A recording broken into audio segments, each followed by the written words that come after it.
دھو ڈال اور اپنا جبہ اتار دے اور عمرے میں وہی کچھ کر جو تو حج میں کرتا. کیا یہ جو عبارت جو وہی حضرت یعلا نے مشاہدہ فرمائی کیا یہ قرآن کریم میں ہے؟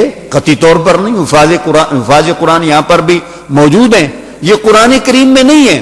تو کہنا یہ چاہتا ہوں کہ نبی علیہ الصلوۃ والسلام پر قرآن کے علاوہ بھی وہی نازل ہوتی تھی.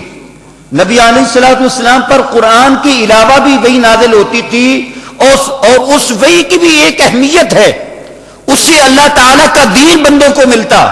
نبی علیہ الصلوۃ والسلام جو کچھ امت کو عطا فرمائے, ما آتاکم الرسول فخذوہ وما نہاکم عنہ فانتہوا.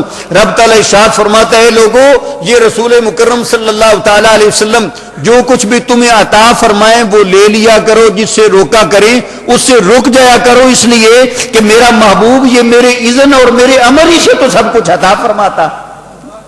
تو نبی علیہ الصلوۃ والسلام آپ اللہ تعالیٰ کی طرف سے واجب الاطاعت ہیں.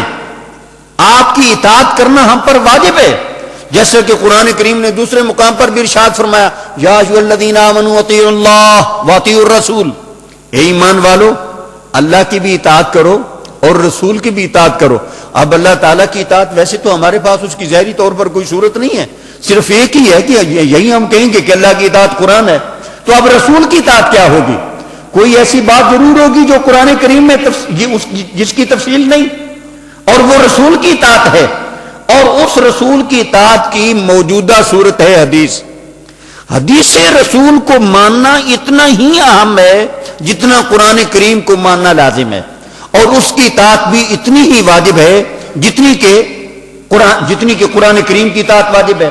اس کے بعد آگے جملہ موجود ہے قرآن کریم کی آیا کریم آگے چلتی ہے وہ اولي الامر منکم, اور اپنے جو تمہارے اندر صاحبان امر ہیں اولو الامر ہیں ان کی بھی اطاعت کرو. اولي الامر منکم فإن تنازعتم في شيء فردوه إلى الله والرسول.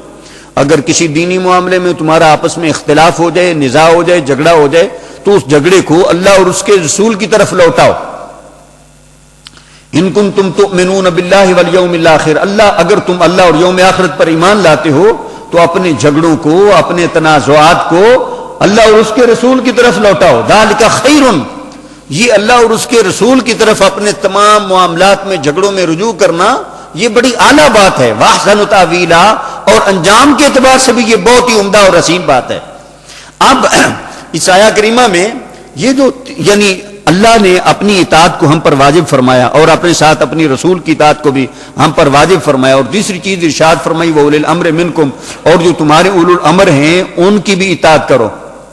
اب اولو الامر کی اطاعت کے متعلق میں کچھ عرض کروں گا تفصیل کے ساتھ, لیکن اجمال کے ساتھ یہاں پر یہ کہنا چاہوں گا اولي الامر کی ایک تو یہ کہ اس کی تعبیر میں علماء کرام نے ایک تو یہ ارشاد فرمایا کہ اس سے مراد ائمہ علماء ہے, اس سے مراد حکام ہے, بادشاہان وقت ہیں وغیرہ وغیرہ. لیکن یہ بات سارے علماء کے ہاں بالاتفاق موجود ہے کہ اولو الامر کوئی بھی ہو, حکام ہو, اصحاب علم ہو, اصحاب ذکر ہو, کوئی بھی ہو, ان کی اطاعت اسی صورت میں ہوگی جبکہ وہ اللہ اور اس کے رسول کی نافرمانی کا حکم نہ دیں. اگر اللہ اور اس کے رسول کی نافرمانی کا حکم دیں تو پھر اولو الامر کی اطاعت بندوں پر لازم نہیں. مثال کے طور پہ جتنے بھی اولو العزم ہوئے, ائمہ ہوں, کوئی بھی ہوں, یعنی حکام ہوں, خلفاء ہوں, امراء ہوں, ان میں سے سب سے بڑھ کر تو جناب صدیق اکبر ہے رضی اللہ عنہ. اس کے بعد حضرت فاروق اعظم ہے, پھر حضرت عثمان غنی ہے, پھر حضرت علی المرتضیٰ رضی اللہ تعالیٰ عنہ.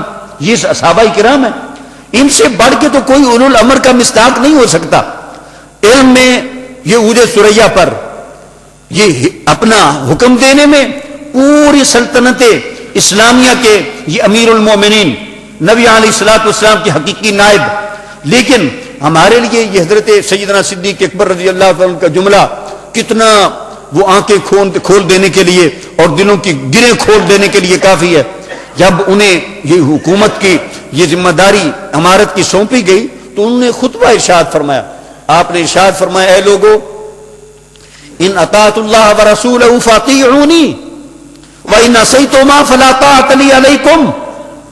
میں اولو الامر ہوں, لیکن اگر میں اللہ اور اس کے رسول کی اطاعت کرتا رہوں تو میری اطاعت کرنا. اگر میں اللہ اور اس کے رسول کی بفرض محال نافرمانی کرنے لگ جاؤں تو میری اطاعت کرنا تم پر لازم نہیں ہے. اولو الامر کا معاملہ تو یہاں پر ختم ہو گیا. اب موجودہ دور کے حکام ہیں یہ تو قرآن کریم کے خلاف قانون سازی کرتے ہیں, شراب کے اور یہ زنا کے یہ پرمٹ اور لائسنس جاری کرتے ہیں. ان کی تو حیثیت ہی کوئی نہیں ہے. میں ان اولو الامر کی باتیں کرتا ہوں جنہوں نے اعلی منہاج النبوت امارتیں اور خلافتیں فرمائیں.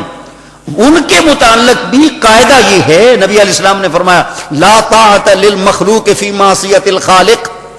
کسی معاملے میں جس میں رب تعالیٰ کی نافرمانی واقع ہوتی ہو کسی بھی مخلوق کی اس میں اطاعت کرنا جائز نہیں ہے. تو یہ سارے کے سارے معاملات یہ ختم ہو گئے. اب اس کے بعد ایک اور بات ہے کہ اولو الامر میں اور رسول کی اطاعت میں یہ کتنا فرق ہے.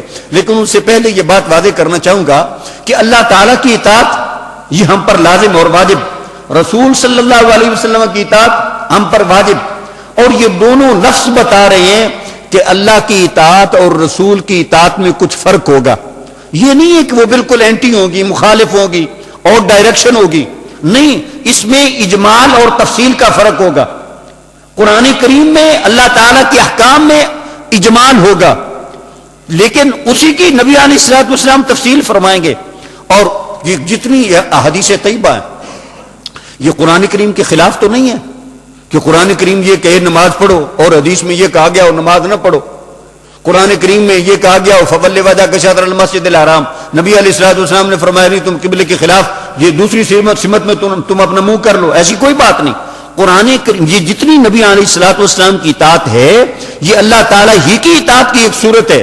بلکہ یوں کہیں کہ ہم رسول کی اطاعت کیوں کرتے ہیں, اس لیے کہ یہ اللہ کی اطاعت ہے. اللہ نے ہمیں حکم ارشاد فرمایا کہ رسول کی اطاعت کرو, گویا کہ رسول کی اطاعت کر کے بھی ہم اللہ کی اطاعت کر رہے ہیں. ایک آدمی ہے وہ اپنے والدین کی اطاعت کرتا ہے, کیوں؟ اس لیے کہ رسول اللہ نے فرمایا, اللہ تعالیٰ نے فرمایا. اب والدین کی اطاعت میں بھی اللہ تعالیٰ کی اطاعت ہے, اس لیے کہ ہم والدین کے احترام یا ان کی اطاعت اس لیے کرتے ہیں کہ اللہ تعالیٰ نے ہمیں ایسا کرنے کے لیے حکم ارشاد فرمایا. تو انڈائریکٹ ہم رسول کی اطاعت کو بھی اللہ کی اطاعت کہہ سکتے ہیں, لیکن رسول کی اطاعت کے لیے اطیعوا الرسول کا علیحدہ لفظ موجود ہے. اور قرآن کریم نے یہ سارے فاصلے اور ساری دنیا امتیازات افتراء ختم فرما کے کتنے خوبصورت انداز میں رسول صلی اللہ تعالی علیہ وسلم کی اطاعت کی حقیقت بیان فرمائی. پارہ 5 میں ارشاد ہوا من یطع الرسول فقد اطاع اللہ.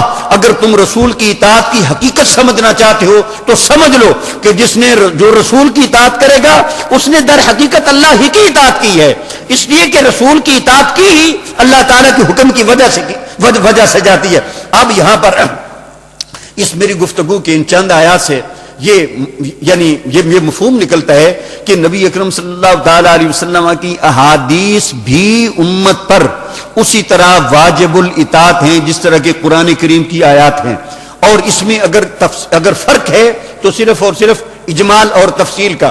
اب میں اسی مفہوم کو واضح کرنا چاہتا ہوں. مثال کے طور پہ دیکھیے کئی ساری ایسی چیزیں, اور یہ جو میں نے آپ کو سب سے پہلے حضرت یعلا رضی اللہ تعالیٰ والی حدیث مسلم شریف کے حوالے سے سنائی, اس میں بھی یہ کہنا چاہتا تھا کہ نبی علیہ الصلوۃ والسلام پر وحی کی صرف ایک ہی صورت نہیں ہوتی تھی کہ ایک ہی انداز ہوتا تھا وحی کا. نبی علیہ الصلوۃ والسلام پر وحی کی مختلف صورتیں ہوتی تھیں اور نبی علیہ الصلوۃ والسلام اس کو ڈیٹیل کے ساتھ بیان فرما دیتے. مثال کے طور پہ ہم نبی علیہ الصلوۃ والسلام کی وحی کے متعلق قرآن کریم سے دیکھتے ہیں تو پارہ 25 میں رب تعالیٰ ارشاد فرماتا ہے ما کان لبشر ان یکلمہ اللہ الا وحیا, یہ کسی انسان کے بس کی بات نہیں